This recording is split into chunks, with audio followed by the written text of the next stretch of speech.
صلاتی و نسکی و محیای و مماتی للہ رب العالمین۔ وقال اللہ تبارک و تعالی فی مقام آخر ورفعنا لک ذکرک۔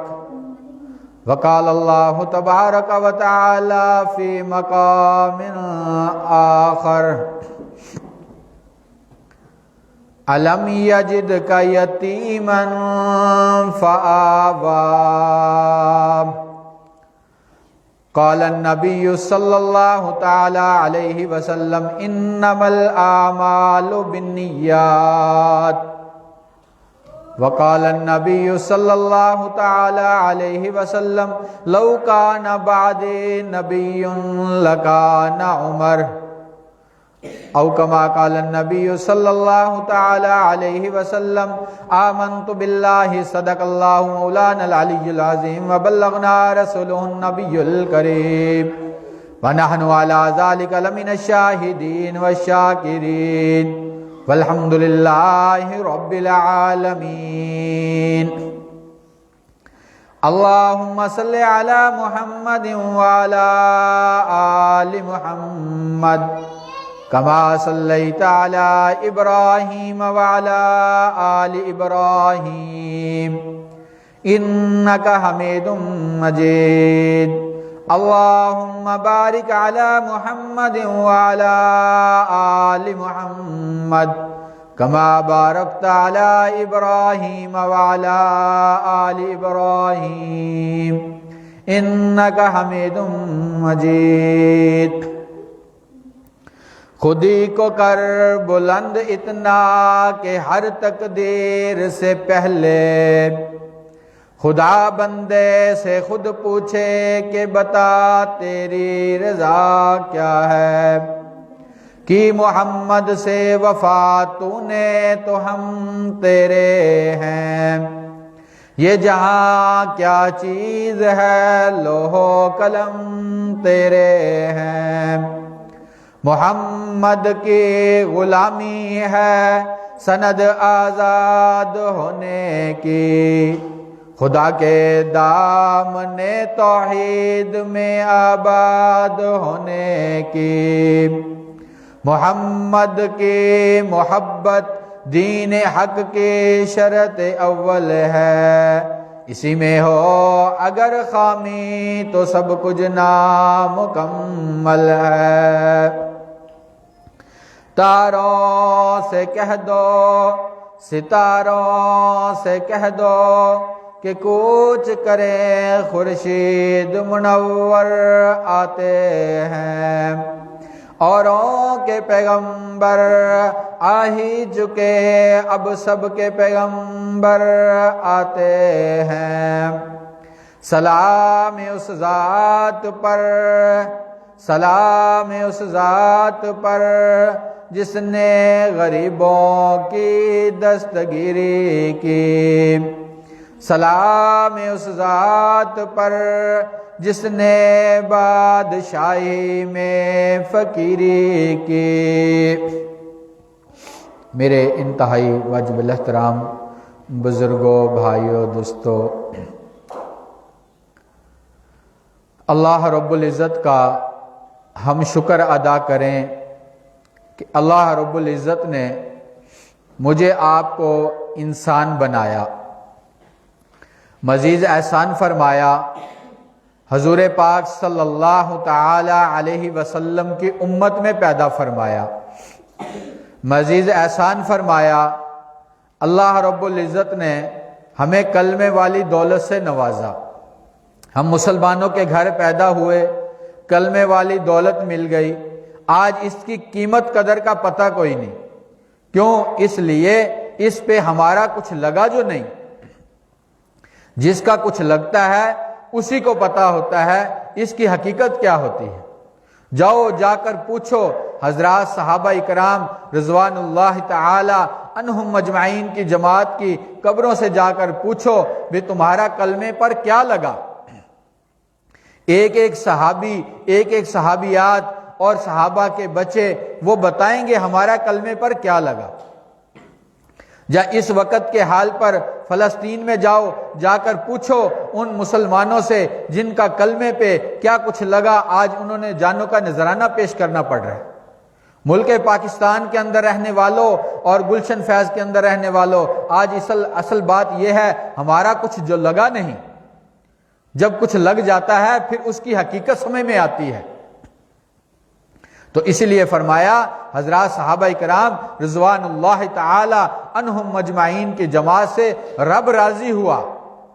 کیسے راضی نہ ہوتا؟ میرے رب راضی ہونے پر یہ فرمایا میں نے ان صحابہ کو دیکھا، ان کے اندر ان کے دلوں کو دیکھا جنہوں نے امام الانبیاء کی دیدار کیا، پھر اپنا من تن دھن سب کچھ قربان کر دیا امام الانبیاء کے چہرے کو دیکھ کر، پھر کہتے ہیں نہیں جو آقا نے فرما دیا وہی سب کچھ ہے۔ آج کا مسلمان کلمہ بھی پڑھتا ہے، اس نبی کا امتی بھی ہے، لیکن سارا سر کیا چلتا ہے؟ جھوٹ پر چل رہا ہے۔ کہیں کا سودا نہ بکے وہیں کلمے پڑھ لیا، لا الہ الا اللہ محمد رسول اللہ میں نے اتنے پہ لیا۔ اور ظالم ایسا نہ کر، کلمہ تو اس لیے نہیں ہے، کلمہ تو اس لیے ہے، اسی کلمہ پر تو اللہ رب العزت نے کم و پیش 1,24,000 انبیاء علیہ السلام کو اس دنیا کے اندر محبوس فرمایا۔ تمام کے تمام نبی آ کر ایک ہی طرز پر ایک ہی آواز فرماتے رہے، اے لوگو پڑھو لا الہ الا اللہ۔ جنہوں نے حضرات انبیاء علیہ السلام کی بات کو مانا، اللہ جل شانہ نے کامیاب کر دی۔ تو میرے آقا امام الانبیاء محبوب کبریا جناب محمد الرسول اللہ صلی اللہ تعالی علیہ وسلم کی ذات اقدس نے جب یہ کلمے کی دعوت دی تو حضرات صحابہ کرام رضوان اللہ تعالی عنہم مجمعین کی جماعت نے اس کلمے کو قبول کیا، پھر اس کلمے پر بے وفائی نہیں کی، اس کلمے کو پڑھا تو پھر اپنا من تن دھن سب کچھ قربان کر کے دکھایا۔ سیدنا ابو بکر صدیق رضی اللہ تعالی عنہ، سیدنا عمر فاروق رضی اللہ تعالی عنہ، سیدنا عثمان غنی رضی اللہ تعالی عنہ، علی مرتضی رضی اللہ تعالی عنہ، تمام کے تمام صحابہ تو صحابیات نے بھی کمال کر دیا، صحابہ کے بچوں نے بھی کمال کر دیا۔ تو اصل بات عرض کرنے کا مقصد یہ ہے تاکہ انہوں نے اس کلمے کی حقیقت کو سمجھ لیا تھا، اللہ ان سے راضی ہوا۔ اللہ رب العزت نے فرمایا رضی اللہ عنہم ورضوا عنہ، میں ان صحابہ کی جماعت سے راضی ہو گیا، یہ مجھ سے راضی ہو جائے۔ فرمایا جو ان کی اتباع کرے گا اللہ ان سے بھی راضی ہو جائے گا۔ تو ایک مشورہ ہو رہا ہے، سیدنا عمر فاروق رضی اللہ تعالیٰ عنہ اس وقت ایمان نہیں لائے، کلمہ نہیں پڑھا، مسلمان نہیں ہوئے، دائرہ اسلام کے اندر داخل نہیں ہوئے، اور کافروں نے پروگرام بنایا، نعوذ باللہ آپ صلی اللہ تعالیٰ علیہ وسلم کے قتل کا پروگرام بنایا بھی اس کو ختم کر دیا جائے۔ اب یہ مشورہ ہوا بھی اس کو کون ختم کرے گا، اور ادھر سیدنا عمر فاروق نے کہا یہ کام میں کروں گا، اور وہ کہنے لگے بے شک تو ہی کر سکتا ہے، تاکہ کفر کے اندر بھی عمر فاروق رضی اللہ تعالیٰ عنہ بہادر جوان تھے۔ اور لیکن ادھر امام الانبیاء محبوب کبریا جناب محمد رسول اللہ صلی اللہ تعالی علیہ وسلم نے دعا فرمائی، اللہ یا ابو جہل دے دے یا عمر ابن خطاب دے دے، تیرے دین کو 4 چاند لگ جائیں گے۔ ادھر امام الانبیاء کے ہاتھ اٹھے ہیں دعا کے لیے، ادھر میرے رب نے قبول فرما لیا۔ ادھر انہوں نے مشورہ کر لیا کافروں نے، اور سیدنا عمر فاروق کو تلوار دی اور لے کر چلے ہیں، اور کیا اصل ارادہ کیا ہے، پروگرام کیا ہے ختم ہونے کا، لیکن میرے رب نے کیا کیا، اس کے ایمان کو ایسا قبول کر لیا، اس کے جانے کو ایسا قبول کر لیا۔ فرمایا تو کس ارادے سے جا رہا ہے، تیرے رب نے تیرے لیے ہدایت کے فیصلے کر دیے، کیونکہ امام الانبیاء نے ہاتھ جو اٹھایا ہے، جھولی جو پھیلائی ہے، تو میں کہا کرتا ہوں او لوگوں آؤ ذرا توجہ کرو اس بات پر، تاکہ سیدنا عطا اللہ شاہ بخاری رحمۃ اللہ علیہ سے کسی نے پوچھا حضرات صحابہ کرام رضوان اللہ تعالی عنہ مجمعین کی جماعت اور سیدنا عمر فاروق رضی اللہ تعالی عنہ کے بارے میں کچھ فرق ہے؟ سیدنا عطا اللہ شاہ بخاری رحمۃ اللہ علیہ فرمانے لگے ہاں تھوڑا سا فرق ہے۔ فرمایا وہ کیا فرق ہے؟ فرمایا وہ فرق یہ ہے تمام کے تمام صحابہ میرے محبوب کے مرید ہیں، اور سیدنا عمر فاروق مراد ہیں۔ مراد اس سے کہا جاتا ہے جس سے مانگ کے لیا جائے، اور آج تو تم کوئی چیز گھٹیا نہیں مانگتے. ایک مکان والا کہتا ہے میرے 2 مکان ہو جائیں, بڑا مکان مل جائے, اور ایک دکان والا کہتا ہے میری 2 دکانیں ہو جائیں, میرا بڑا نام بن جائے, میرا بڑا کاروبار بن جائے. اور امام الانبیاء کیا ایسی چیز کوئی گھٹیا چیز مانگتے؟ نہیں, سیدنا عمر فاروق کو مانگا ہے, ادھر ہاتھ اٹھائے ہیں, ادھر رب العالمین نے قبول فرما لیا. سیدنا عمر فاروق رضی اللہ تعالیٰ عنہ قتل کے ارادے سے چلے, ایسے جا رہے ہیں, چلتے چلتے راستے کے اندر ایک صحابی سے سعد بن وقاص رضی اللہ تعالی عنہ سے ملاقات ہو گئی. فرمایا کدھر جا رہے ہو عمر؟ کہنے لگا آج میں جا رہا ہوں نعوذ باللہ آپ کو قتل کرنے کے ارادے میں. فرمایا پہلے خیال کر, اپنے گھر کی تو خبر لے. کہنے لگا لگتا ہے تو بھی دین اسلام قبول کر چکا ہے. فرمایا ہاں ہاں. اتنی ہی دیر میں دونوں طرف سے تلواریں نکل آئی. سیدنا عمر فاروق نے تلوار چھانپ لی اور دوسرے صحابی نے بھی تلوار لے لی, سونپ لی. اتنی ہی دیر میں تلوار چلنے کو تھی. وہ صحابی نے فرمایا ایسا کر پہلے گھر کی تو خبر لے لے. فرمایا کیا بات ہے, گھر کی کیا خبر لوں؟ فرمایا تیرے گھر کے اندر جا تیری بہن اور تیرا بہنائی بھی اسلام لا چکے, وہ بھی کلمہ پڑھ چکے, وہ بھی امام الانبیاء کے غلام بن چکے. اتنی ہی دیر میں سیدنا عمر فاروق کا اور غصہ بڑھ گیا. اتنی ہی دیر میں بہن کے دروازے پر پہنچے, جا کر دستک دی. اتنی ہی دیر میں دیکھا اندر قرآن پاک پڑھانے کی آواز آ رہی ہے.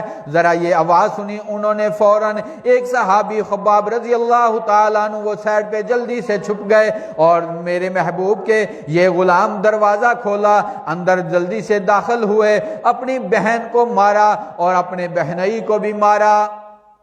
جب مار مار کر تھک گئے, بہن کے خون آنا شروع ہوا, اور پھر فرمایا یہ بتا تم کیا کر رہے تھے؟ کہنے بات چیت کر رہے تھے. فرمایا نہیں بات چیت نہیں کر رہے تھے, کچھ اور کام کر رہے ہوگے, بتاؤ تو صحیح. فرمایا ہاں ہم اللہ کا کلام پڑھ رہے تھے. کہنے لگا مجھے تو پھر پڑھاؤ, مجھے سکھاؤ, مجھے سناؤ, میں اس کو دیکھ لوں. میں نہیں تو ابھی ناپاک ہے. کیوں؟ ابھی کافر ہے, مسلمان نہیں ہوا, کلمہ نہیں پڑھا, ابھی تو اس کو ہاتھ نہیں لگا سکتا. تو کہنے لگا اچھا پھر کیا کرو, پھر مجھے جلدی سے غسل کرواؤ, کلمہ پڑھاؤ.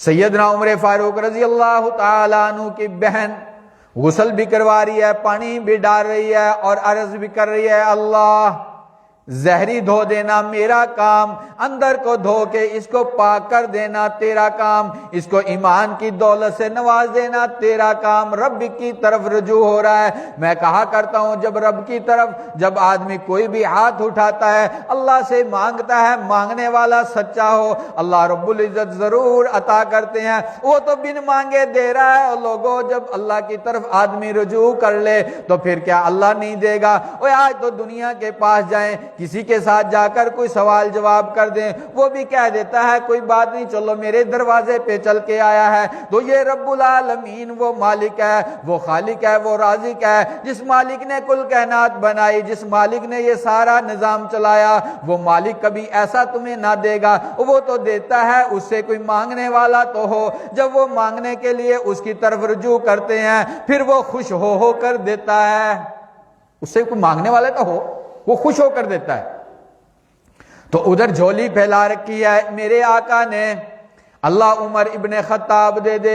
ادھر عمر فاروق کی بہن غسل دلا رہی ہے, اس کو پاک کر رہی ہے. پھر کہا چلو ایسا کرو, جلدی کرو, مجھے امام الانبیاء کی خدمت میں لے کے چلو.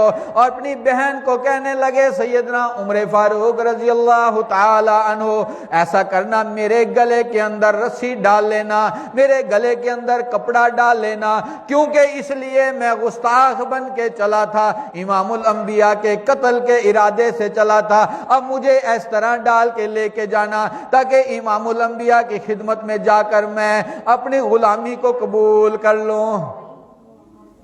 میرے محبوب صلی اللہ تعالی علیہ وسلم کی خدمت کے اندر اور بھی صحابہ موجود ہیں, اور جب دیکھا سیدنا عمر فاروق رضی اللہ تعالیٰ عنہ ہے, میرے آقا نے فرمایا اسے کپڑے سے پکڑا, عمر کب تک تنگ کرتے رہو گے؟ اور رو دیا. عمر فاروق نے عرض کیا میرے آقا اب تو میں غلام بن کے آیا ہوں, غلامی قبول فرما لے, مجھے کلمہ پڑھا دیں. مجھے ایمان کی دولت سے نواز دے۔ کلمہ پڑھا سیدنا عمر فاروق رضی اللہ تعالیٰ عنہ، بہادر جوان، پھر یہ کلمہ پڑھ کے، اور پھر کیا ہوا، ابھی میرے محبوب صلی اللہ تعالیٰ علیہ وسلم نماز کا وقت آتا ہے، میرے آقا فرمانے لگے اب میں نماز پڑھنے لگا ہوں۔ عرض کیا میرے آقا نماز سارے مسلمان بیت اللہ میں پڑھتے ہیں، نماز کا ولی وہ جگہ ہے، آپ دار ارقم کے اندر اس جگہ پر بیٹھ کر کیوں نماز پڑھ رہے ہیں؟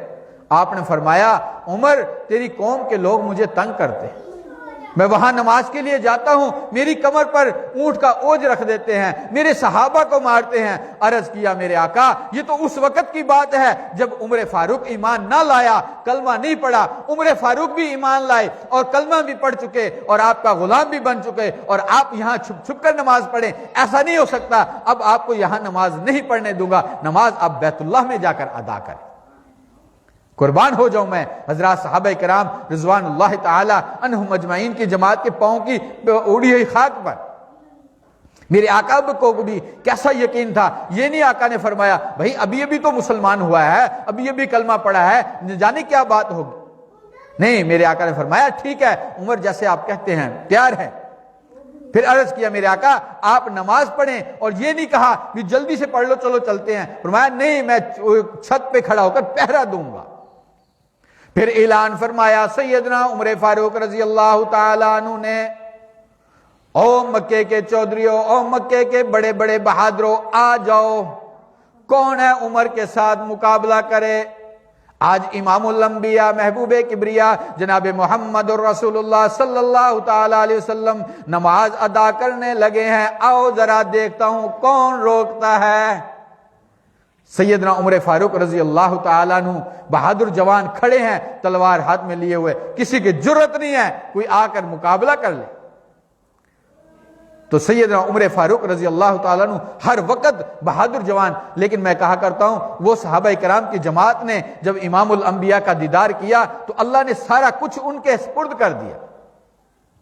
وہ عمر فاروق ہے، اور فرمایا ایک پہاڑ کے اندر سے لاوا نکلا، اور آ کر لوگوں نے کہا عمر فاروق پہاڑ سے لاوا نکلا، سیدنا عمر فاروق نے یہ نہیں کہا چلو مجھے لے کے چلو میں وہاں جا کے دم کروں گا، میں پھونک ماروں گا، نہیں، فرمایا لو میری یہ چادر لے لو اور آگ کو حکم دے دینا، یہ کہہ دینا یہ عمر فاروق کی چادر ہے، بس اتنا کہنا۔ فرمایا جب وہ لے کر گئے اور اس آگ کے پاس چادر کی، اور آگ ویسے ہی کہ ویسے جس جگہ سے نکلی تھی اس جگہ پر جا پہنچی، بند کر دیا۔ تو یہ کیا تھی اس وقت؟ آگ بات مان رہی ہے، ہوا بات مان رہی ہے، دریا بات مان رہا ہے۔ آج کیا ہے؟ آج مسلمان کام پر نہیں ہے، آج مقصد پر نہیں ہے، آج اللہ کا منادی یعنی مؤذن پکارتا ہے لیکن ہر بندہ اپنے اپنے کام پہ لگا ہوا ہے۔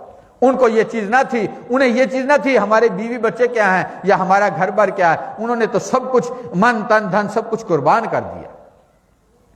میرے محبوب صلی اللہ تعالیٰ علیہ وسلم کے جب یہ غلام انہوں نے قربانی اختیار کی، اللہ رب العزت ان سے راضی ہوا، پھر کیا فرمایا؟ رضی اللہ عنہم ورضوا عنہ، ان میں صحابہ سے راضی ہو گئے۔ میرے آقا نے یوں نہیں فرمایا میں میرے بعد کوئی اور نبی آنا ہوتا وہ کوئی اور نہ ہوتا، وہ بلکہ میرا عمر ہوتا، آقا نے میرا فرمایا۔